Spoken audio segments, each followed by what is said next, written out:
Have you ever wondered if you're prepared when the ground suddenly trembles? Building a home earthquake kit is one of the smartest moves you can make, especially in an earthquake-prone place. A well-stocked kit should cover your family's basic needs for up to 3 days. Start with essentials like non-perishable food, clean water, and a reliable light source. LED flashlights or lanterns are excellent. LED flashlights or lanterns last longer and need less power. Remember to test them regularly to avoid surprises.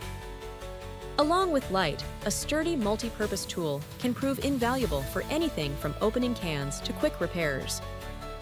Don't overlook a first aid kit stocked with basics, plus items like blankets and hand sanitizer to handle injuries and provide comfort. It's wise to include some cash, copies of important documents secured in a safe, and extra clothes for changing weather conditions. Keep an eye on expiry dates for food and medications, and rotate water supplies to stay fresh. The best part? Preparing your earthquake kit with your family turns readiness into teamwork for everyone. Everyone learns where to find supplies and how to use them in an emergency. Earthquakes can be unpredictable, but a solid kit can make all the difference. Please like and subscribe to gpslim.com. Thanks for watching.